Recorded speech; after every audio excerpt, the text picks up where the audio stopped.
Okay. I think I'm live.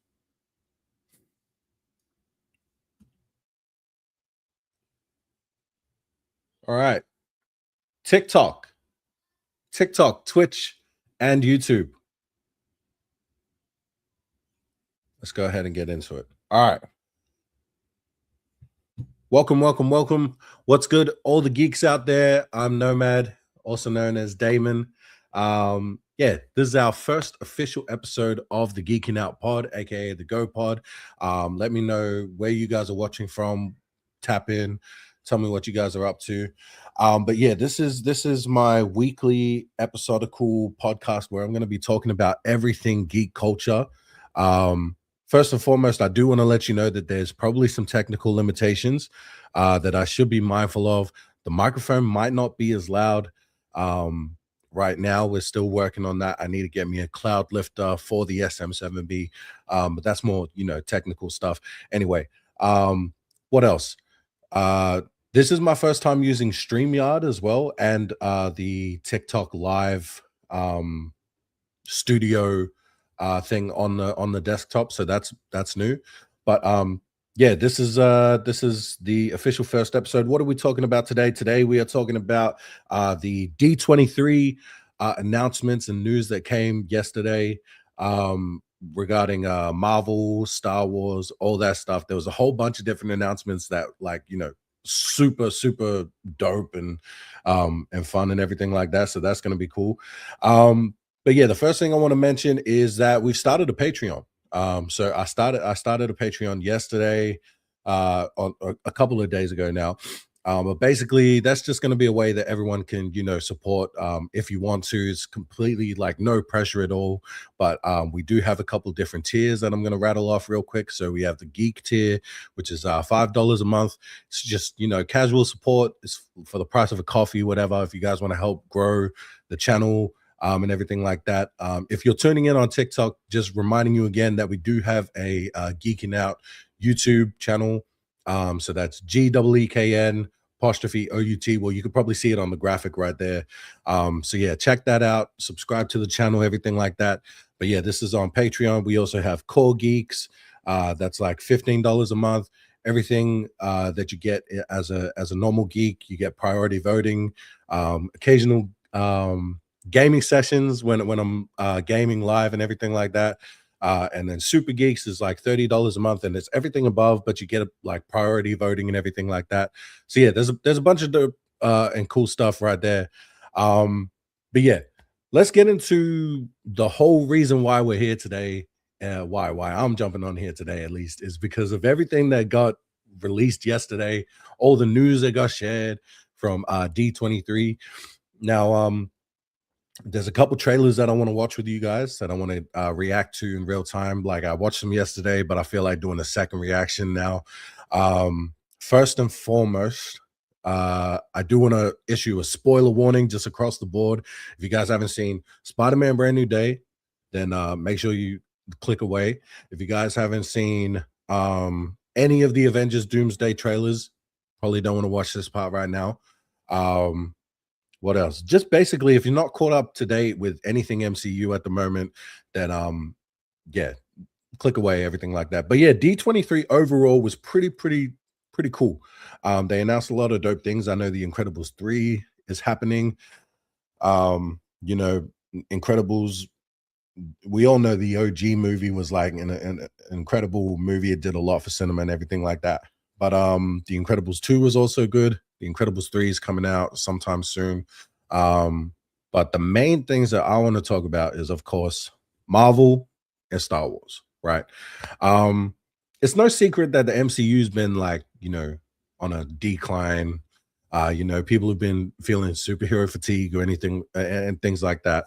But I gotta say, the way Marvel's been moving recently, especially leading into Doomsday and how it's all shaking out, it's got me really excited. It's got me really excited. So D23, Kevin Feige comes out, he announces a couple of things.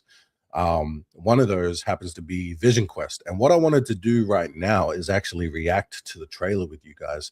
Now on TikTok, I'm not sure if I'm going to be able to share this with you. Yeah, at the moment I can't actually I can't actually do screen share on TikTok, but I am gonna react to the trailer anyway. So it's probably not gonna be that fun if you're watching on TikTok, but let's go ahead and watch Vision Quest. Again, if you haven't seen Spider-Man Brand New Day, this probably won't affect. If you're not caught up to date with the MCU, especially the Disney Plus side of the MCU, then you probably want to click away. But we're gonna watch this trailer and react to it. Marvel, I don't own the rights to this footage at all, but yeah, just don't take me to court, you know what I mean? Anyway, let's go.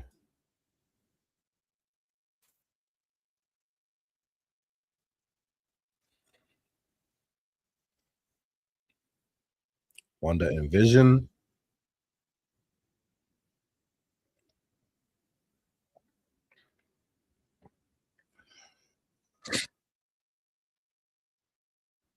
White Vision. Yep. I'm gonna pause it there. All right. So if you guys don't remember watching WandaVision, right? So this is the version of Vision that was put together by Sword, SWORD, the new organization that's meant to replace Shield and everything like right that, right?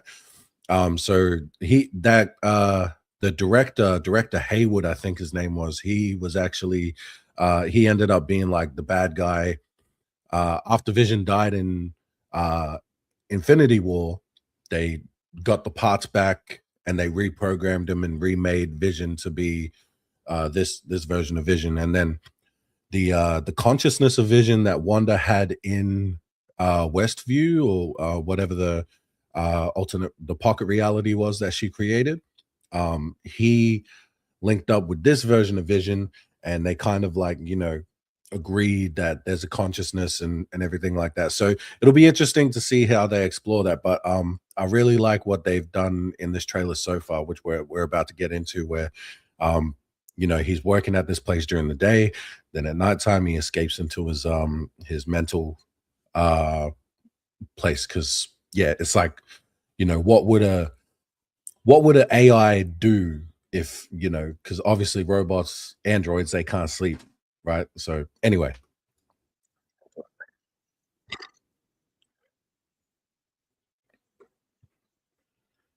yeah. So clearly he's got like this digital home himself. Yeah. Let's just talk about that shot right there, right? Let's go back for a second. Okay, look at that shot right there. After Vision swats away a Ultron bot, right? How like I just wanna go back to 2015 sometimes, right? Like Avengers Age of Ultron. I remember watching that, like I skipped school to watch that on my own, and like went back a couple of times to go watch that because it was so peak. Like Age of Ultron kind of lost a lot of people's respect over time. Like as time went on, people started to like look at it a bit funny and like go, oh, actually it was a bit of a mess of a film. I feel like where it's at right now, Age of Ultron's pretty underrated. I feel like the worst part of it is that Ultron was kind of misused, mischaracterized. They could have done things a little bit better there, but the way they handled Vision, bringing Jarvis in, and then like his big reveal, Thor being a major part of it, and then like picking up Mjolnir, and the way that they set up Mjolnir to be like a big like validation point for the universe and everything like that. And also, I also feel like if they didn't have that scene where all the Avengers are sitting around the table, right, trying to just having some fun trying to lift it, and then it teases that Steve might be able to lift it because it like wiggles or whatever, and you see Thor's face, and then Vision ultimately, being like, I don't know if I can make you trust me, but we need to leave now. And then he's like handing Mjolnir to Thor and everything like that. I feel like that just adds to what we eventually like the feeling that we eventually get, that sigh of relief or that sigh of like ecstasy that we get in Endgame when we see Steve actually like wield Mjolnir and like take it to Thanos and everything like that. Like I just think, yeah. Anyway, look at that shot, bro. Like Paul Bettany, Vision, like yeah, it's such a dope point. Anyway, let's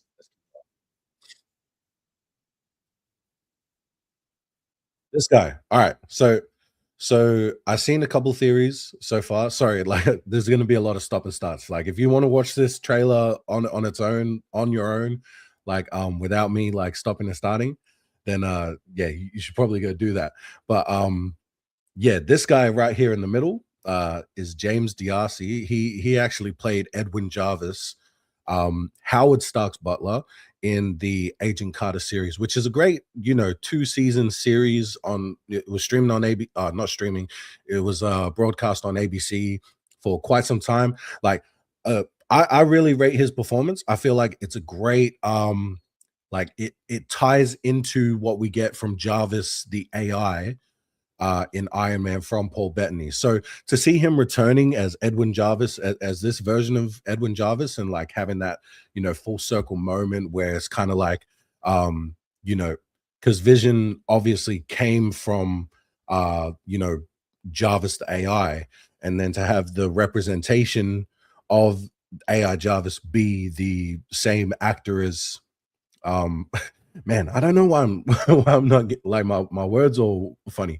Um, yeah, I just think it's cool that they recast him, they brought him back, and now we get to see Paul Bettany and James Darcy like interact. And I do believe that this the redhead lady over here is actually Friday from Age of Ultron as well, who's like a previous AI for Tony after Jarvis gets put into Vision.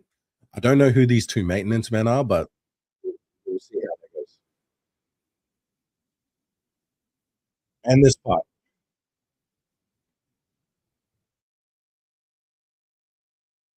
Yeah, I think that's so funny, like, bringing back, James, I'm forgetting his name, but bringing him back to play Ultron again, like, that's gonna be super interesting. I've seen a bunch of theories already, especially about, like, you know, how Ultron like, if you go back and watch Age of Ultron, Ultron almost succeeded in transferring his consciousness, his AI, into Vision's body. So we almost got that. So this is like a partial remnant of Ultron there, and it's going to explain. Like, I'm hoping that we eventually see like Ultron come back and be a big bad or like a major player in the MCU again, because Age of Ultron really didn't do him justice. But yeah, I also think it's funny, like the whole like human avatars only. I think that's hilarious, like because obviously it's a lot cheaper to have the actors be like their human selves or human avatars in this case than to like CGI Ultron in every single time, right? So yeah, I think that's hilarious.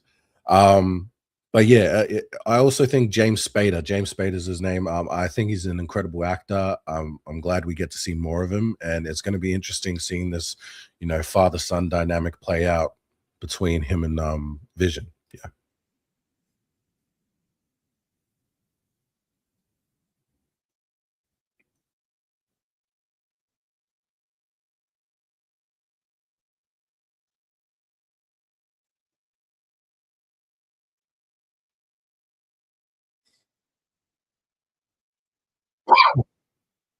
yeah,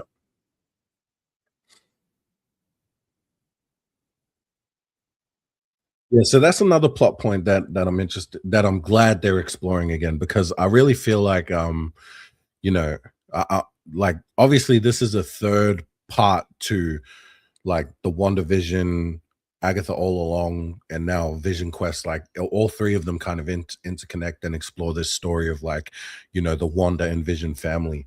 Um, so obviously in Agatha, if you've seen Agatha All Along, you know that um the son or one of the sons, Wiccan, actually is back and he's a real person. And that was something that I feel like I kind of grasped. It was a concept that I grasped straight away when we were watching WandaVision, but I feel like a lot of people didn't quite understand what they were doing with that. Like I heard a lot of people saying that like her kids aren't real. Even when Multiverse of Madness came around and like they had Scarlet Witch be the villain of that film and everything like that, and go a bit crazy trying to like free her sons from the virtual prison or whatever. People were like, you didn't actually make them, but they have lines of dialogue that specifically tell you that like that world she created, that pocket universe, very much was real. It was unexplainable. It wasn't an organic thing, but it was magically, it was supernatural. But Billy and um is it Billy and Tommy? I'm forgetting their names. Wanda and Vision's sons were very much real conscious beings that she just needed to figure out how to free. And so Wickens figured out how to free himself, and he figured out at the end of Agatha All Along how to free his brother Speed.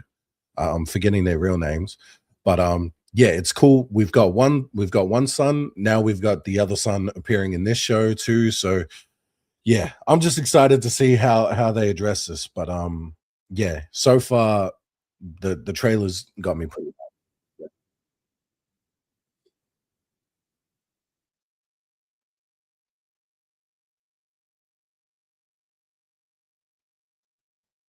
I don't know who that girl is. I don't know who that guy is.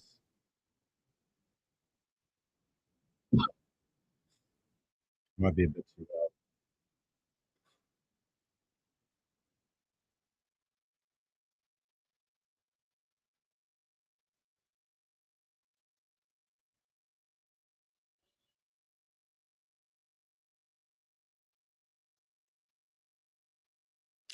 Yeah, cool. All right. So once again, when's that coming out? October 14th. So we got a little while until that one drops. Which is cool. Uh but yeah, I'm excited for it. Look, I think there isn't an MCU project that I haven't, given a chance or watched. I'm just that kind of like, MCU stan, really. But yeah, I'm pretty excited. Like Paul Bettany and Elizabeth Olsen are two of the greatest actors that we have in the MCU. To put it plainly, like I feel like Elizabeth Olsen really carried Multiverse of Madness. That's my opinion. I feel like them as a duo, they have the best chemistry in the MCU. I also feel like yeah, they just act their asses off. So um I've been a fan of Paul Bettany since A Knight's Tale, like when he played Heath Ledger's Bard. I think that's what you call it. Like, that was the first time. That's one of the first times in cinema. Like, I was probably like a early teens when I watched that movie for the first time, and I realized what what a mouthpiece is, or like what a public speaker sort of character is, and he perfectly represented that. So anytime I see this guy and he gets to, he's had some of the best dialogue in the MCU as well, Paul Bettany, right? Like in WandaVision, what did he said something about grief? He's like, but what is grief if not love persevering? And it's just like, yo, that's that's a bar right there. And then in Civil War as well, he said something about like, our very presence incites violence. Yeah, something crazy in Civil War that I can't remember off the top of my head, but um yeah, and then like a lot of their lines are also improvised as well, which is a crazy thing in itself. But yeah, I'm just really excited to see Vision Quest. I hope it does good. October 14th, I'm gonna be sat, I'm gonna be watching every single week, and I hope it really ties a good like ribbon around the whole WandaVision Agatha trilogy that we've got right here. And I hope it does Ultron justice too. Uh, yeah.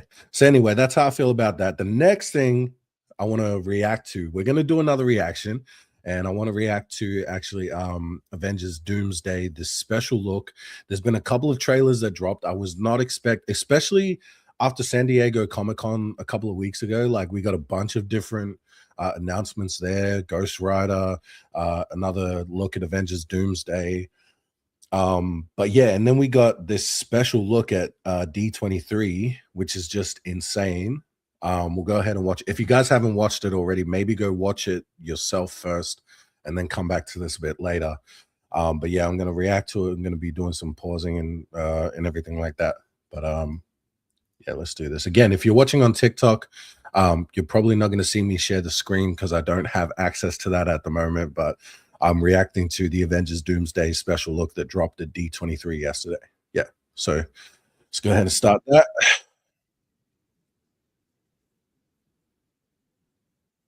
Yeah,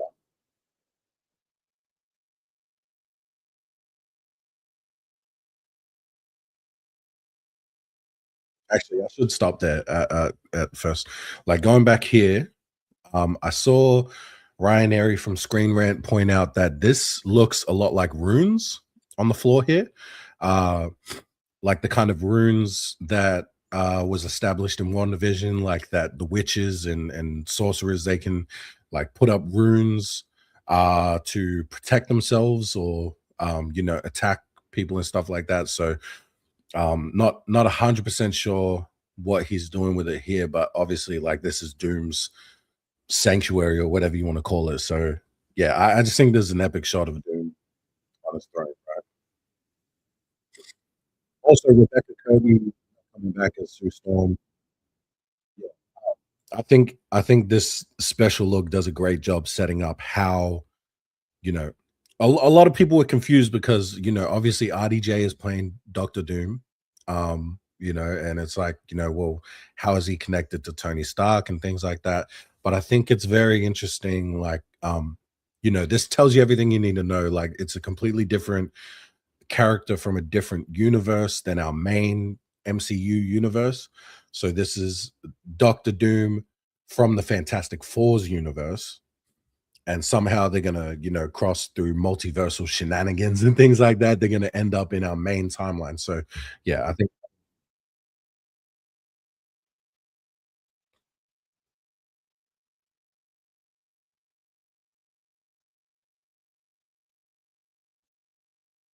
mm.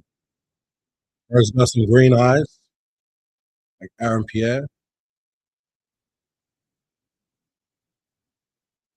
Hold on, let's let's list all the people that we've seen so far.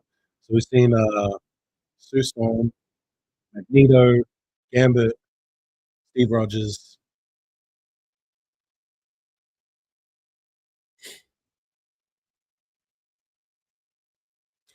Shuri, M'Baku, we got Namor, we got I think that's John Walker in the back there.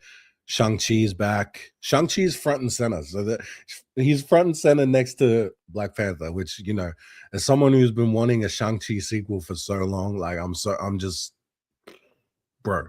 It's so good to see Shang-Chi back. Simu Liu, hopefully we get that sequel soon. But yeah, this is pretty cool him having a prominent, spot next to Shuri right there. Four, four here.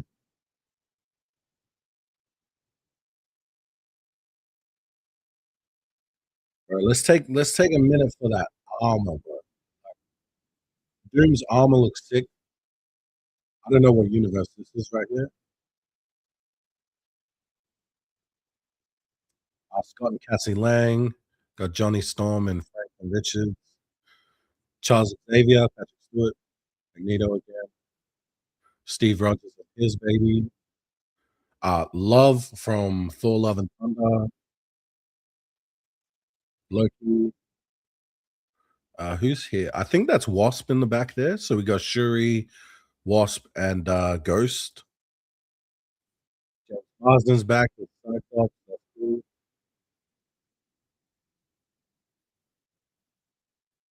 Yeah, Pedro's gonna act his ass off in this. I can tell. He's gonna act his ass off in this, bro.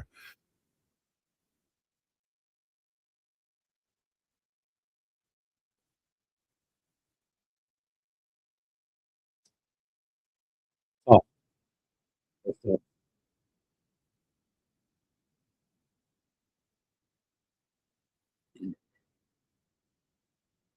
And bro, the Sentinels, I was like,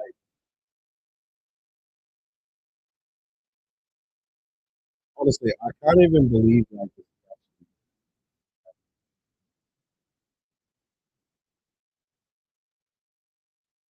the most part, 18th December, December 18th, 2026.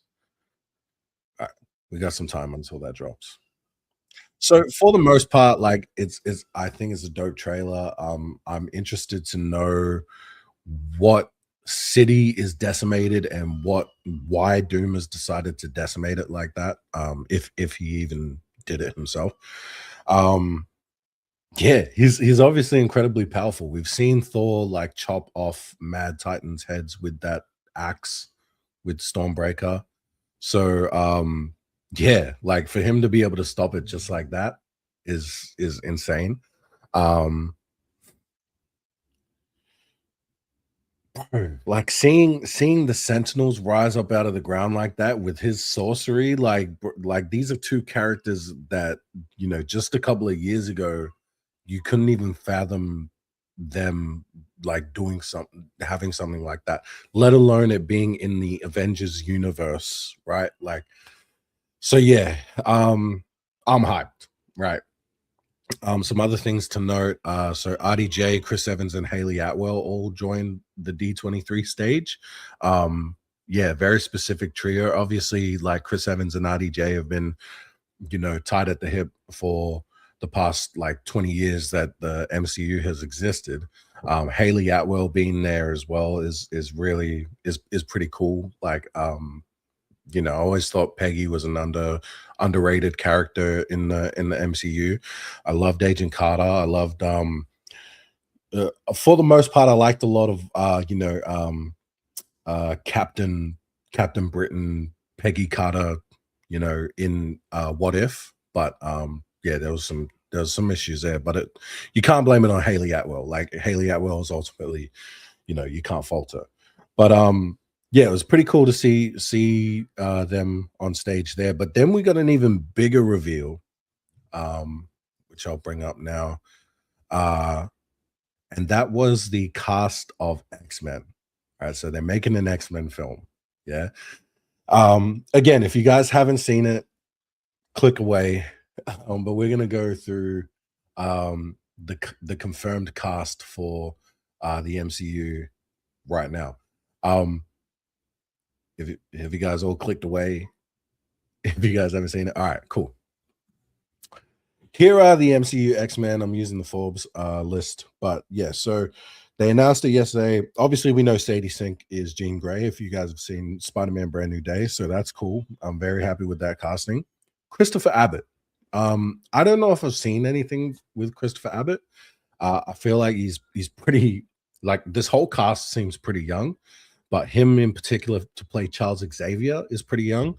And I'll come back to that in a second. Samara Weaving, we heard that she had been cast as Emma Frost. Most people are pretty happy about that. I've only seen her in a couple different things. I know she's been in Ready or Not, and I think there's like a sequel to that as well. But ultimately, like, she's pretty dope. And I heard that she's also related to Hugo Weaving too. So, Aussie. Yeah, and Hugo Weaving obviously played Red Skull, so that's like a cool Easter egg there. But anyway, we'll see how it goes. I feel like she's going to do a pretty great job at conveying like the mischievous, I guess, high end kind of bougie sort of characterization of Emma Frost, like a little bit closer to the comics and X-Men 97's characterization of Emma Frost. Yeah, we'll see how it goes, but I feel pretty good about Samara Weaving. Yeah, Indy Navarrete, right? So if you guys have seen Obsession, you know that like she's phenomenal. But if you guys have even seen like Superman and Lois series where she played the daughter of Lana Lang and her partner, whatever, like she's great. She's fantastic. She's a fantastic actress. There was rumors going around for a while after she shouted out Jake Schreier and said that she'd love to play Mystique, that she'd be cast. A lot of fans were hoping that she'd get cast as Kitty Pryde. Me personally, I'd hoped she would get cast as Kitty Pryde, but she's playing Rogue. We'll see. We'll see how it goes, right? I don't know. Like for me, the characterization of Rogue in X-Men 97 or, you know, X-Men the animated series, but specifically 97 has been, you know, pretty hard to, you know, want anything other than that. But it remains to be seen. We'll see how it goes, honestly. I have no doubt that she's going to pull out an awesome performance. So far the casting seems, you know, really dope, but Indy Neveretti's like a star on the rise, and I feel like we're in for a good performance there. Now this one, Maya Boyd, who has Deadbeat credited right here, but Maya Boyd has been cast as Storm. I don't know Maya Boyd at all. Like kind of like the guy that's playing Christopher Abbott, who's playing Charles Xavier. These are two actors that I've never heard of before. But you know, these are Storm, Charles Xavier, two pretty important characters to the X-Men lore. I feel like they would have done I feel like the studio would have put their best foot forward when it came to like the casting process of it. So like, you know, just got to have faith and see what happens. And also Jake Schreier is on an impeccable run at the moment. Like I trust his judgment when it comes to the casting. When it comes to Storm, actually, I heard that Ryan Coogler actually had some involvement in the casting of Storm because he potentially is setting Storm up to be the love interest of the new T'Challa, which is actually T'Challa Jr. or Toussaint. So yeah, I'm interested to see how it goes. Maya Boyd apparently has a background in theater and everything like that. So I'm hoping for the best. But yeah, we'll just have to see how it goes. Now, the next one is Kit Connor, who I haven't seen anything that Kit Connor's been in. But apparently he was in no, I can't even pretend. I don't know. It says here Warfare, Heartstopper. But he's playing Cyclops, and everyone knows that, like, you know, the first three X-Men films, X-Men, X2, X-Men Last Stand, like people were pretty unhappy with the characterization of Scott Summers Cyclops by James Marsden. Like the casting pretty solid.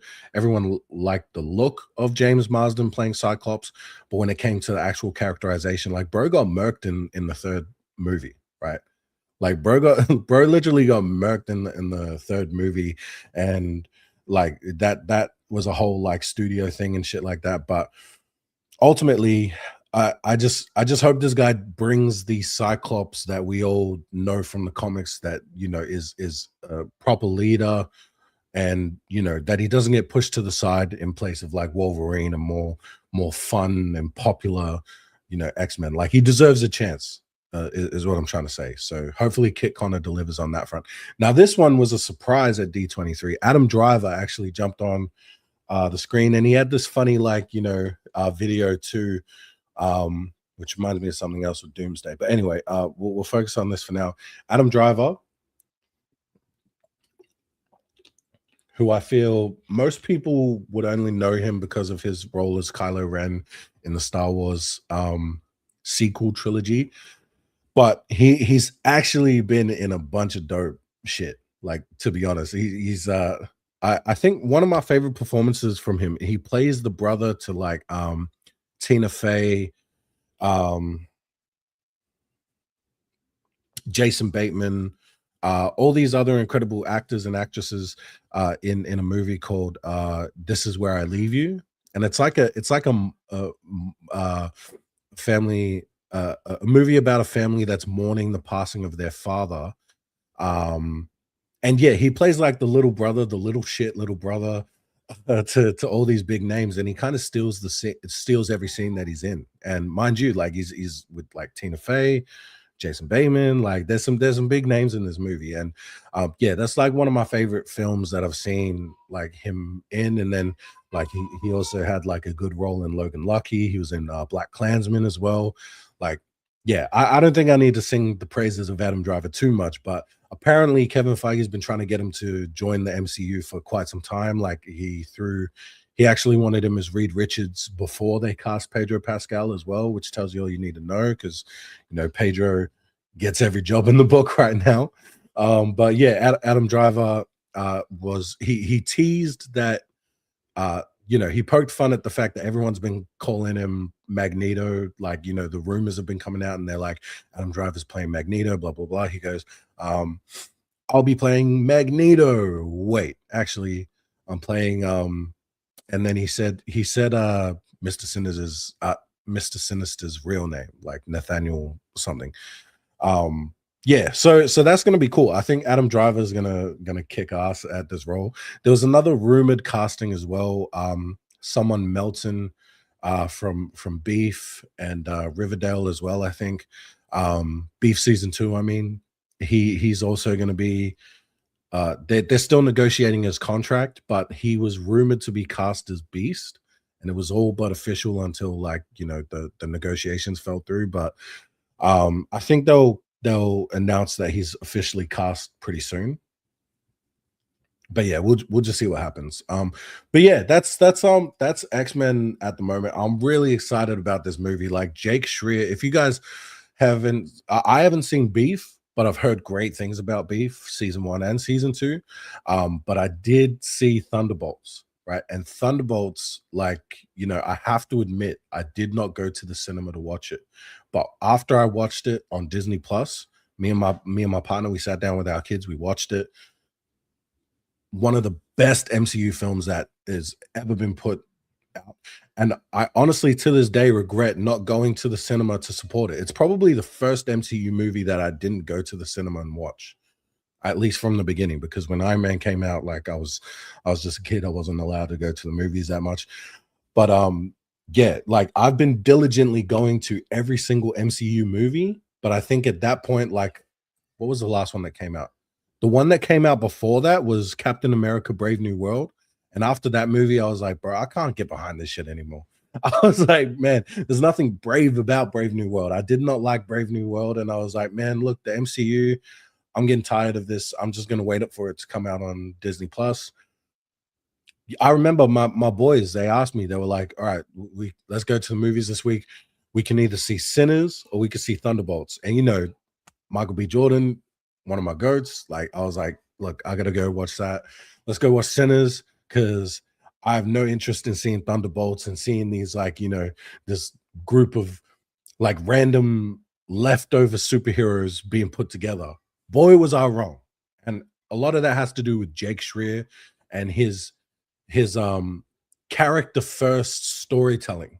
He actually told a very compelling story. And let's keep in mind, at this point in the MCU, we had been so desensitized to the third act being filled with big set pieces, a big blue beam being shot up into the sky, and then someone someone saves the day, and there's a big CGI fight and everything like that. It just became so formulaic at that point.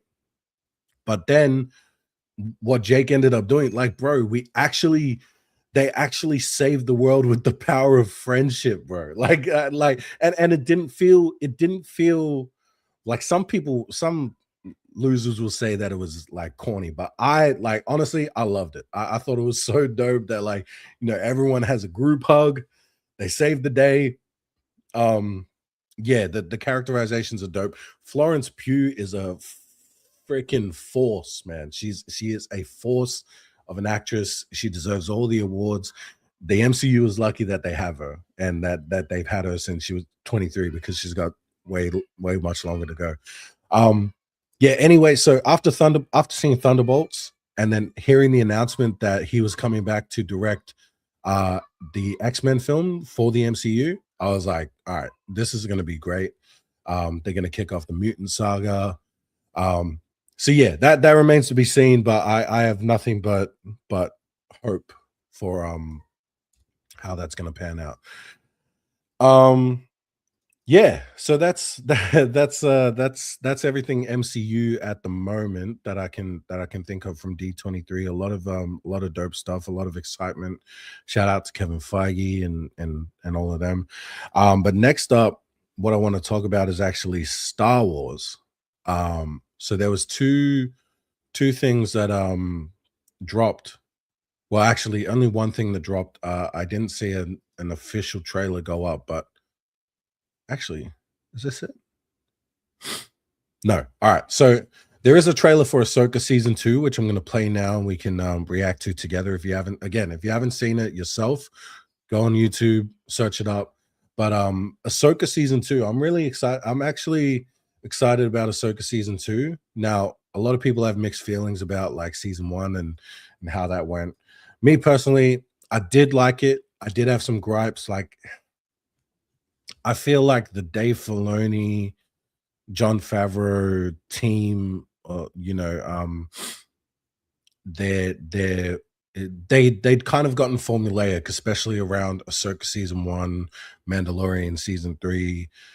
You know, ever since Boba Fett, the Book of Boba Fett, and that kind of hijacking by the Mandalorian in that first season, where it kind of became his show instead of a Boba Fett show. That whole TV universe of Star Wars, except for Andor, is just really went downhill from there. Like, you kind of start looking at how they film things too, and you're like, man, like I actually don't like how the volume looks. Like, if you know about the volume, like where it's all like LED panels and screens and stuff like that. So they're actually, you know, it feels so small scale now. The storytelling feels cheap, the pacing feels whack. Like, even the Mandalorian and Grogu movie, like we fell asleep during that movie, to be honest. Like, it's it just feels like such a nothing burger. And I like Jeremy Allen White as much as the next guy. Like, I love the bear. His performance in the Mandalorian and Grogu feels so out of place, so strange. A buff hut. I yeah, nah, I don't know. But anyway, Ahsoka season 2. Let's go ahead and watch this. Um, do that.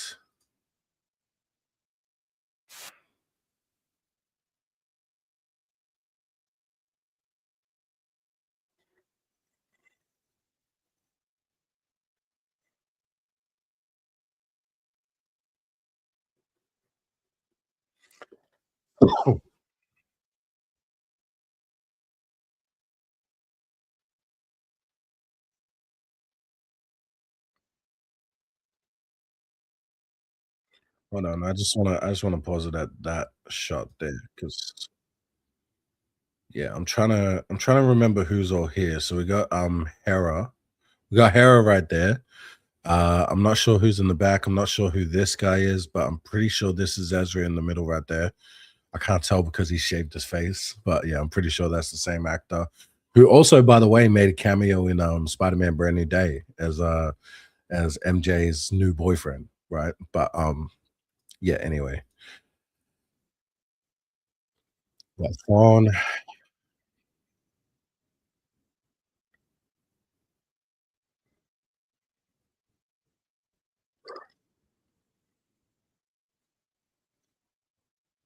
is a night sister.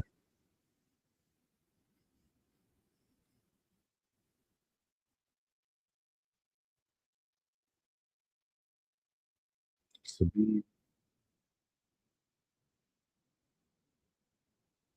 that's right. Yeah, I'd forgotten that Ray Stevenson, who passed away shortly before the release of Ahsoka season 1. Yeah, I forgot that his character might still be appearing. Yeah, it'll be interesting to see how they navigate that, because obviously, like, he brought, like, Balin's skull was probably one of the highlights of season 1. Obviously, there's Chop there too, so that's gonna be cool. Forgetting that guy's name.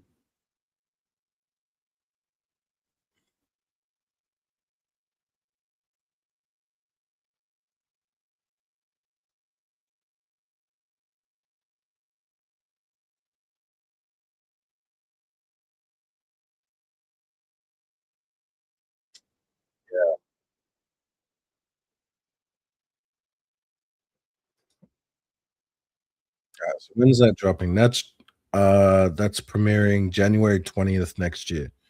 So, couple things to note.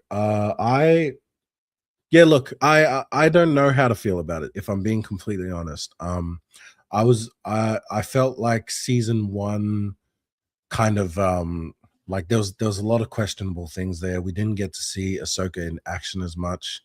Um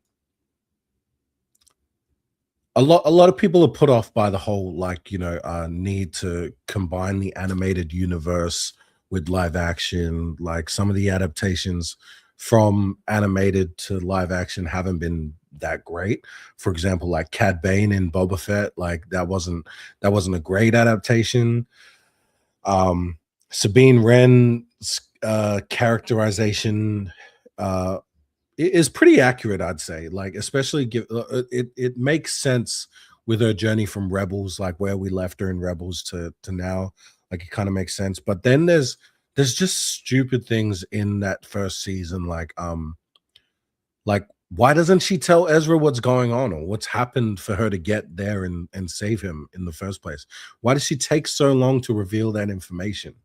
Um, Also, she gets stabbed with a lightsaber, and then not even like a full day later, completely fine. Like, just just dumb shit like that. Like, uh I don't know. Highlights: Hayden Christensen, he's back. We get Anakin again. Like, anytime I see that dude as Anakin, I, win in my book. So I'm keen to see more Anakin, definitely. Um, yeah, I'm keen to see how they navigate the whole Balin Skull, um, uh, you know, character since Ray Stevenson's passed. Um, I want to see what they do with Hati, because Hati seemed like she was going on a more treacherous, more evil, more dark side path than Balin wanted to lead her on. Um, but yeah, I hope Ahsoka gets more to do here. I hope she's not, like, taken out uh for majority of the season like she was last season. Um, I'm keen to see what they do with Ezra Bridger. But yeah, it seems like they're setting up a major war between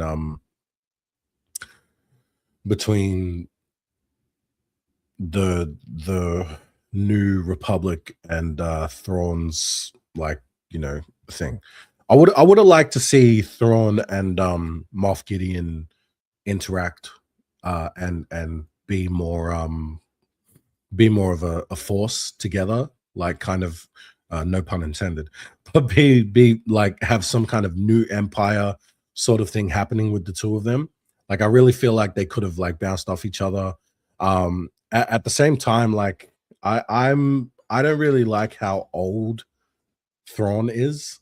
Like, in the animated series, like in Rebels, Thrawn felt like formidable, not just, obviously, like, he's a genius, and he's a tactician and things like that. Mentally, he's got the intelligence on lock. But at the same time, like, he was also a physical presence when he needed to be. We don't get that with this old ass Mickelson playing Thrawn character. So yeah, and no, like, I'm sorry to be brutal about it, but yeah, I just, like, I don't see him getting into a fight with Ahsoka and, like, doing anything to win. You know what I mean? So it remains to be seen. But anyway, um, that's how I feel about Ahsoka. Let's uh let's have a look. Star Wars Starfighter, right? Why are you playing through one of my headphones? I don't know, bro. Yeah, I don't know why that would be the case. Honestly, I'm still working this out. This is my first, like, stream on this thing, but I'd have to, if I had to guess, I'm being panned to one side. Um, but yeah, I don't really know what to do about that. I'll try and figure it out another time. Um, oh, let me try. Let me have a look. Let me have a look what I can do here. Um, yeah, let's try that. Can you hear me now? How's that? How's that? How's that? How's that? Check, check, check. Monitor and output. Um, I might turn this mic up a bit too. Yo, yo, yo, yo, yo, yo, yo, it's cooked, bro. Yeah, now this, yeah, I'm new to this thing. I'm trying shit out. But yeah, we'll figure it out. I might do some more tests after this. Anyway, where were we? So I want to talk about that's good now. All right, that's good now. So we got it. Okay. So what I did was I switched it to mono. So yeah, now everything should be coming center instead of panned left and right. Yeah, the next one I want to talk about is Star Wars Starfighter. Now there was a trailer that was shared at the actual D23, but this is the Ryan Gosling pilot Star Wars movie that they've been working on for a couple of years now. Sean Levy's directing it. It's actually got a release date for May 28th next year. So that's pretty cool. But from what I saw, yeah, it looked pretty dope. Like Ryan Gosling's like treating it like an actual, like, you know, some people phone it in because it's such a big IP, it's such a big franchise. They just think like, you know, rock up the set, pretend to shoot some lasers, and that's it, right? But no, it seems like Ryan Gosling's like actually passionate about this role. I've been saying for quite a while now, like, you know, we've got our tent pole like Skywalker, Palpatine, you know, marquee exploration. Like we have those stories. Those stories exist in the Star Wars universe. And now with the Mandalorian, like we've got the Mandalorian, we've got Grogu, we've got Ahsoka. Like we know what happens in those pockets of the universe. Now give us some more, like, you know, what Andor did really well was make these really personal human stories inside of the Star Wars universe, right? And it made the stakes feel high, right? Now the only thing I'm worried about, like, no disrespect to Sean Levy, but I've only seen this guy make fun projects, right? I've only seen him work on stuff with Ryan Reynolds, worked on Free Guy. He made some stuff in the 2000s that I can't quite place at the moment, but like, you know, I've only seen him work on easy projects, right? Where, you know, there's a lot of humor in it. It's nothing too, like, you know, nothing that's gonna win an Oscar, you know what I mean? And like, I know that sounds disrespectful, but like, yeah, and Deadpool and Wolverine, for example, right? I'm interested to see how he goes with Starfighter, and I'm using Starfighter as a marker for how he's going to work on Ghost Rider as well, because he's directing the MCU Ghost Rider film with Ryan Gosling. So if this partnership works out on Starfighter, that's going to make me feel a lot more confident about the Ghost Rider movie. So fingers crossed it all works out, honestly. Like I hope it works out. I want it to work out. By all means, it looks like it's gonna explore another pocket of the MCU, which I'm really hopeful for. But yeah, well, it just remains to be seen how that all goes. Now, yeah, so that's pretty much everything I wanted to talk about at D23. There are some other things I want to go back and talk about, some things that have been happening with the MCU specifically. You know, I've started watching X-Men 97 season 2 now that the whole season is out. So far, so good. So far, I'm enjoying it. At the same time, I don't think it hits as good as season 1, and there's some things that I want to get into about that. And I also want to talk about Wonder Man as well, because I'm still very upset that they've canceled season 2. But before I get into that, I do want to mention that this is my podcast. This is a weekly podcast that I'm trying to do every Sunday. I'm trying to jump on here and talk about, like, you know, the state of pop culture, the state of the culture, everything nerdy and things like that. But I am doing it alone right now. And I do want to open this up to the public. If anyone wants to jump on and talk crap with me, talk nerdy stuff with me, please hit me up. My DMs are open. Email me, whatever you want to do, leave a comment and things like that. If you want to jump in and you know, be a part of it, whatever. Yeah, I think it would be great to be able to bounce ideas back and forth, and, you know, commentary on different things, have a different perspective on that. So yeah, if you want to jump in, be a talking head on one of these things, please let me know. Because yeah, at the moment it's just me, but I'm going to be doing this every single week, every single Sunday. So yeah, just let me know if you're keen to be a part of it and help me grow this thing. So yeah, I just wanted to quickly chuck that in there. Before I get into the other stuff that I mentioned, I do want to talk about Fortnite right now, right? So I'm a little bit frustrated with Fortnite. But for the most part, like I've been playing it every single night for the past week, except for last night because things got a little bit busy. Everyone's sick in my household. Our washing was piling up, so I had to make some trips to the laundromat and things like that. But yeah, I've got mixed feelings about Fortnite. Like for one, I'm probably not going to stop playing Fortnite, right?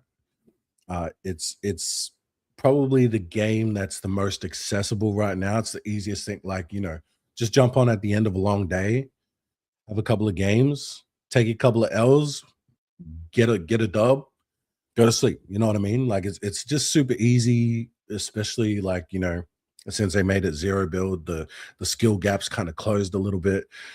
But that's as far as I feel about it right now. Like otherwise, it's I remember being invested in the storyline.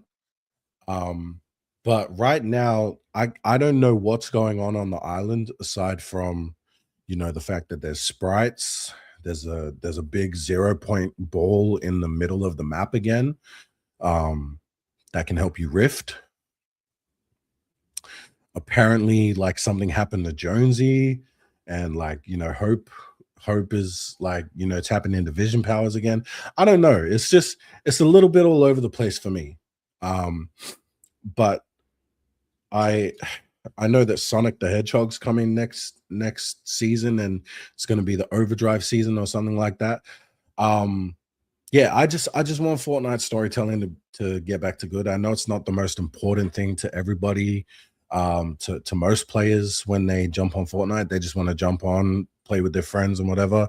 But I do miss actually having a fun story. Now, in terms of actual gameplay and the game mechanics that they've introduced this season, like sprites specifically, I've got some gripes when it comes to sprites. All right.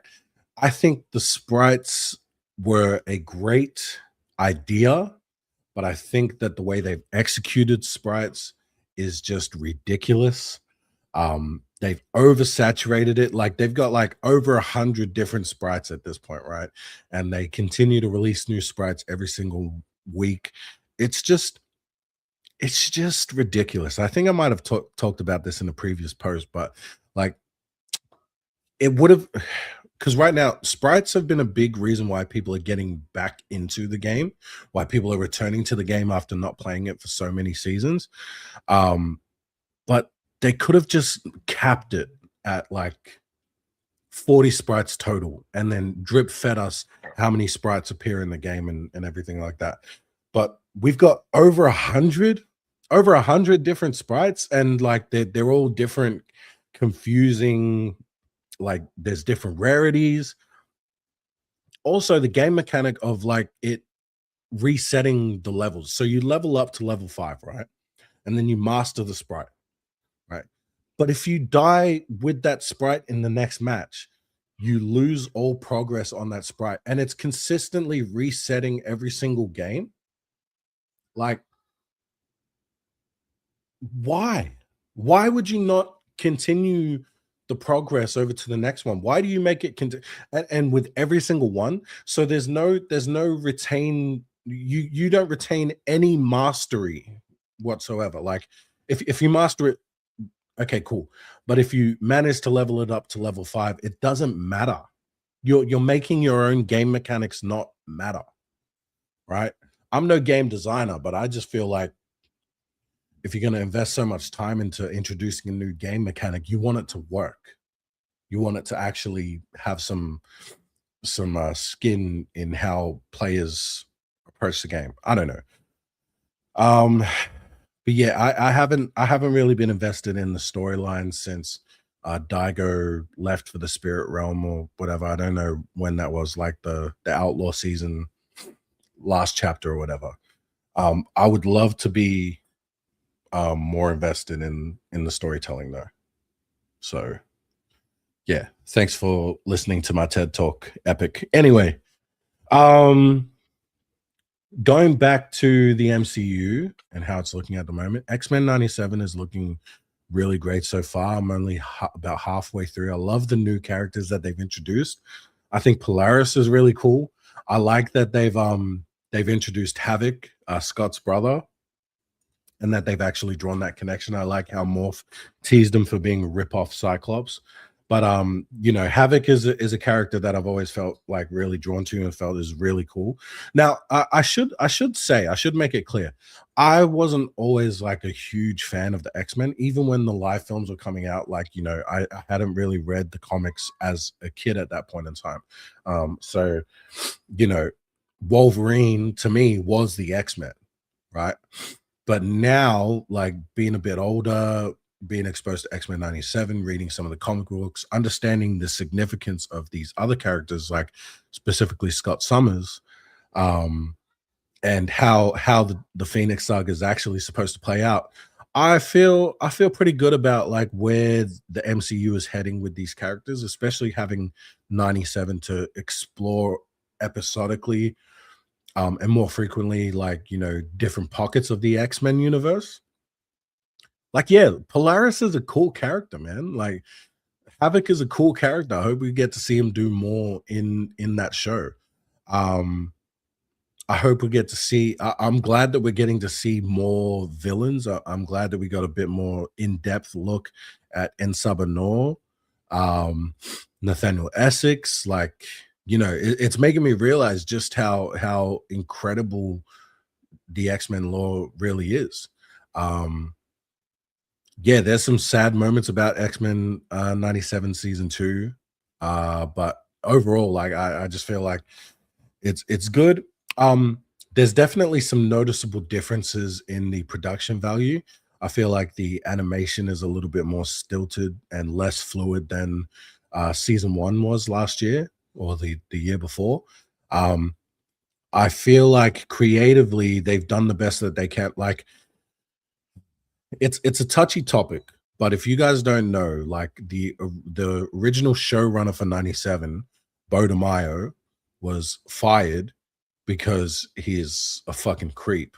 Apologies, mind the language, but he's a creepy dude who was doing some weird stuff with, you know, other dudes on the set, and like, you know, not homophobic or anything, but like, you know, he was being weird. He was being a deviant. He was being a deviant on set, and that got him fired from the show. Mind you, you know,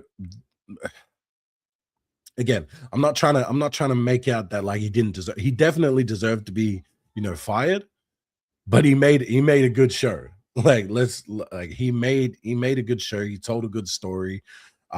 It's some of the best characterizations that we've seen of these characters in 97 in with all these people. So him being fired, I was a little bit worried about how season 2 was going to be if they bring in a new writing team who don't quite understand the characters that they've presented in season 1. I was I was nervous. I was nervous to say the least, but so far so good. And judging by most accounts, like my brother keeps telling me like it's peak. He's telling me that like the finale is incredible, and yeah, so I'm really hopeful about it. I can't wait to get to the end of X-Men 97, but hopefully it's good. Now, with that being said, there was some news that came out over the past week that Wonder Man season 2 had been canceled, right? So if you guys didn't know, if you guys did watch the first one, so Marvel presentation came out earlier this year. Wonder Man season 1 ended up being like really well received and critically acclaimed. They greenlit a season 2, which was really dope. Like, I was really excited about it because I love Yahya Abdul-Mateen II. Like, he's an incredible actor. He was Emmy nominated for his role as Simon Williams in Wonder Man season 1. And also it was created by Destin Daniel Cretton.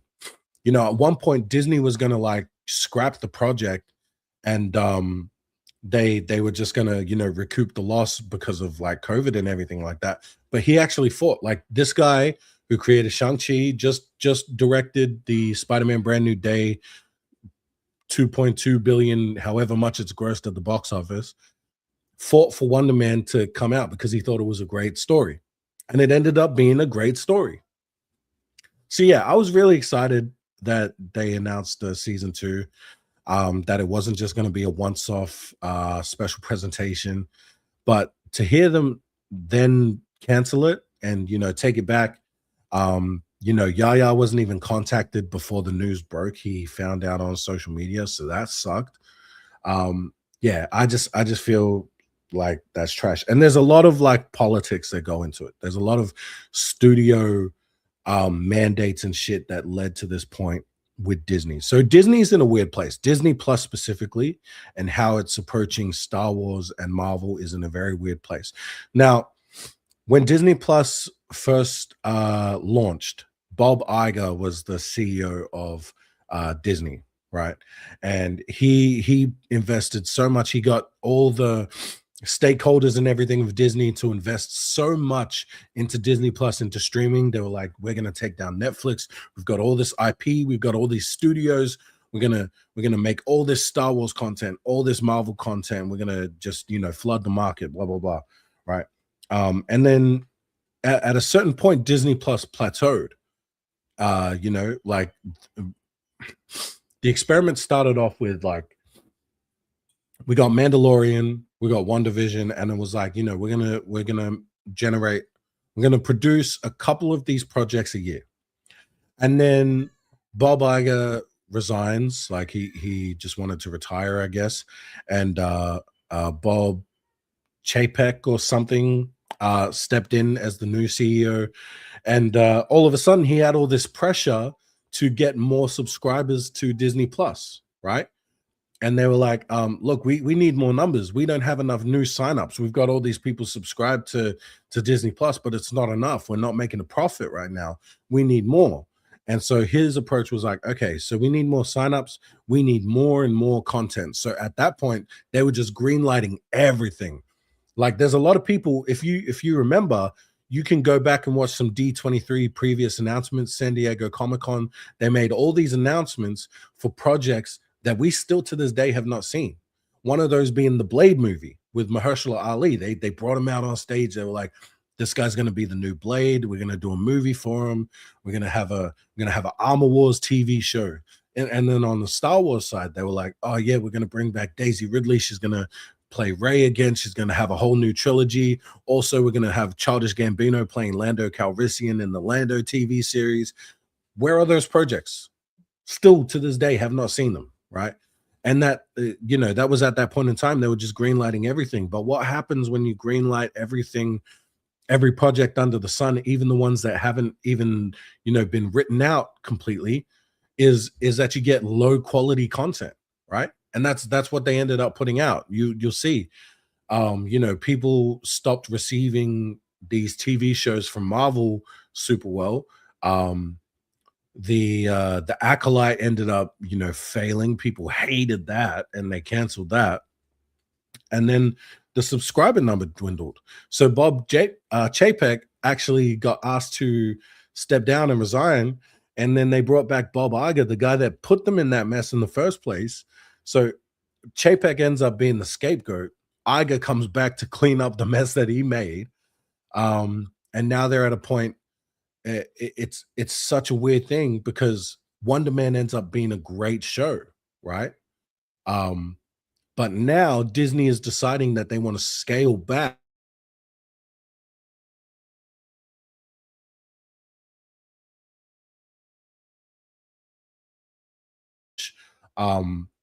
as much money into these shows anymore. And that's a huge problem for me because one thing, like, I definitely think there's a place for these TV shows, right?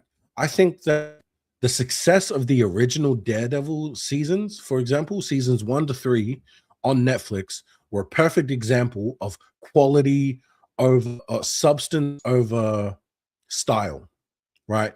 Because those budgets for those shows weren't as inflated as Born Again, for example, right? You compare the budget for Daredevil Born Again to a season of Daredevil on Netflix, it's just it's not even comparable. It's just crazy how much they inflated that budget. For no reason. For what? So that you can have Charlie Cox swing from a building with his baton grapple hook like Batman and somehow fight like Spider-Man. Bro, he's his superpower is that he's got super hearing, his senses are heightened and he's blind. But he can also fight because he was trained in martial arts. He's not a superhuman. He doesn't have superhuman agility and superhuman strength or anything like that. He's literally a blind man with heightened senses who knows martial arts. There's no reason for him to be swinging around like Spider-Man because he's not.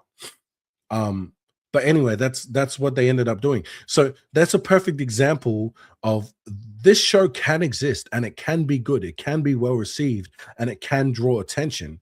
You don't need to spend as much money on those shows. Just make a good show for a budget that makes sense for that. Make the Daredevil show, make the Wonder Man show, make quality shows. Don't make Ironheart. Don't make Echo because her character was because the side character was well received on Hawkeye's show. Hawkeye was a good show. Hawkeye did not need the budget that it had. You know, street level superheroes belong on streaming. Let's be honest. It can work on streaming. You just need to stop investing so much money that you're operating at a loss, right? So it's upsetting to me that like now they've decided to scale back. Now they're deciding to step away from live action on Disney Plus when Wonder Man proved, just like Spider-Man Brand New Day proved, that superhero fatigue isn't a real thing. Superhero fatigue is not a real thing. The only reason why people are getting so fed up and stop tuning into these shows or showing up to theaters to watch these things is because they're sick of shitty storytelling. The storytelling has been whack. It's been horrible. You've got Riri Williams making a deal with Mephisto that doesn't make any sense. And also, she's choosing to be a criminal when she's a super genius and she's shitting on Tony Stark's legacy. It doesn't make any, like, who's writing this stuff? And not to mention, you rushed out WandaVision, you rushed out Multiverse of Madness at the same time. So you have this great character in Wanda Maximoff, Scarlet Witch, who is also portrayed by an incredible actress in Elizabeth Olsen, who understands the character. But you have these two teams that are creating that are writing for the same character, but they're contradicting each other at every turn because you guys are rushing, right? So now we're deciding to slow down just when things are starting to make sense to me. So, and I also made a point in one of my older videos on YouTube about the fact that they're mistreating. Marvel has a history, a pattern of mistreating Black actors now, right? And it's made even more hypocritical by the fact that they have a double standard for white male actors too, right? Let's talk about the main star of the MCU who started the franchise, Robert Downey Jr. Everyone knows about his story. Everyone knows his past, his battle with addiction, his his convictions and things like that, prison time, all that, right? He was able to rehabilitate himself and prove to and bet on himself with the studio, bet on the studio to make Marvel what it is today, to make Marvel Studios what it is today, to make Iron Man a generational character that could never be touched by any other actor, right? They gave him that opportunity. They gave him that chance. Jonathan Majors gets accused of something, right? In the middle of playing Kang the Conqueror, in the middle of building this new Thanos-level threat, he gets accused of something, right? He gets accused of doing something wrong. Ultimately, that accusation ends up being settled, but like all the proof was saying that he wasn't guilty, but they still fire him and they have no intention of bringing him back. And they bring back Robert Downey Jr. again to portray this new character in substitution of Kang the Conqueror. You hire Mahershala Ali, You bring him on to play Blade. You have him under contract for over 7 years. You announce him to the world. This guy's going to play Blade. You make a public spectacle of him. You use him for his status at the time, and you put him on the bench so that he can't take other roles at this point in time. And then ultimately you cancel his film. Now you've got Yahya Abdul-Mateen II, who portrayed Simon Williams, a character that no one, like me personally, I didn't even know who Wonder Man was. I'd seen him in a comic panel once, maybe during Civil War. I never investigated the character any further than that. But he puts out this Marvel special presentation. He plays Wonder Man, and he makes an interesting character study of a man, you know, with powers in the MCU. He gets he's in his own little bubble in the universe, and he does something cool with it. It's well received by critics, fans. We all love it. You announce a second season, and then you just rip the carpet from under them. That's 3 black actors. Don't even get me started on Terrence Howard and, you know, all the other black actors that they've brought into the MCU, and then something's happened. They've, you know, fumbled the bag, right? It seems to me that unless you are protected by Ryan Coogler, you know, unless Ryan Coogler is holding your hand through the MCU and you're black, you're not protected. You know, Marvel is just going to drop you, but they're going to hire back. They're going to hire back Robert Downey Jr. They're going to keep Ryan Reynolds around, despite, you know, his whole drama and everything that's going on with Blake and that guy from Jane the Virgin, right? It just feels weird, right? And then the other thing that makes it even worse is Kevin Feige's blatant lies to us that, like, you know, he's been saying about Doom, like, you know what, like, conscious decision that we made. We wanted to pivot away from Kang the Conqueror because we realized that Kang is actually not a great, not as big of as Thanos.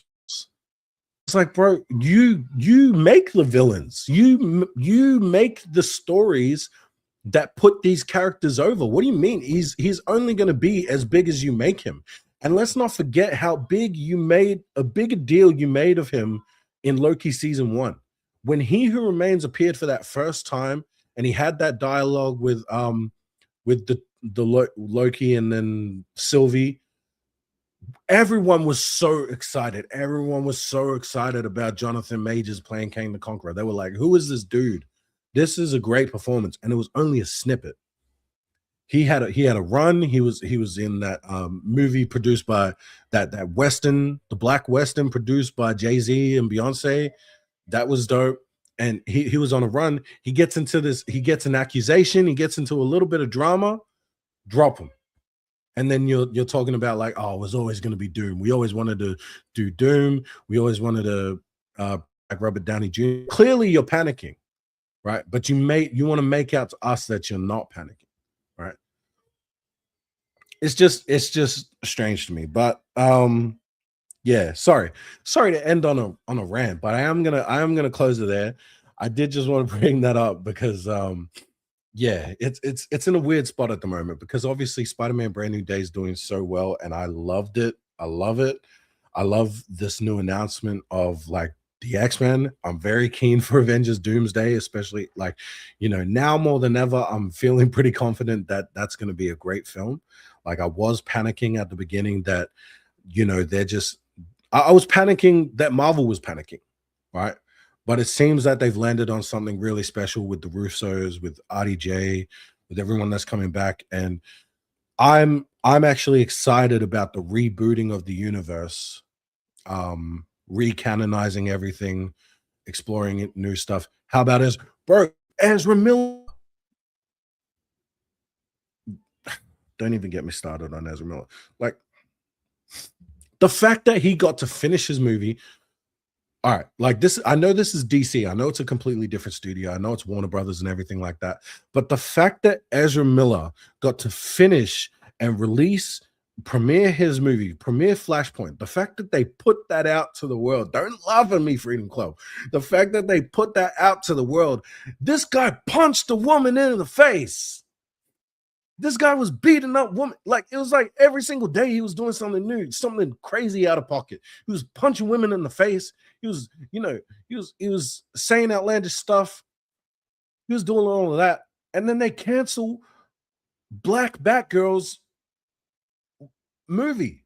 They finished Black Batgirl's movie. They could have put it out. They could have even put it out on HBO Max. But out of spite, they just dropped that movie, canceled it, claimed it on tax. What are we doing, guys? So it's just blatant. Like, okay, so white bread Ezra Miller gets to keep his movie even though he's beaten up women. Like proof, it's proven he's actually guilty of it, right? And then the Black Batgirl movie just gets scrapped, thrown in the can, never to be seen. I don't know, guys. But that's just how Hollywood works. That's just, America with 3 Ks, right? So yeah. Anyway, I'm gonna sign off there. I'm gonna end it there. I'm still excited about what's to come. Let me do some plugs real quick. So, like I mentioned at the beginning of the video, I do have a Patreon now. You can find it, Geeking Out Patreon. I'll leave a link in the description and things like that. I'm going live on Twitch and TikTok gaming every single night. I'm going to go live tonight. We're on a live streak of I think it's day 10. I think we've hit double digits tonight. So tonight I'm going to be going live playing some Fortnite. New podcast episodes on YouTube, Twitch, TikTok every single week, every single Sunday. So this is official episode number 1. But yeah, subscribe to the channel, follow me on Instagram, follow me on my personals, Nomad_WM. And yeah, I got some more news about the channel and everything coming very soon. But I appreciate you guys for watching. This has been Geeking Out with Nomad. Take care, everyone. Stay safe, stay healthy, and I'll talk to you guys soon. Peace.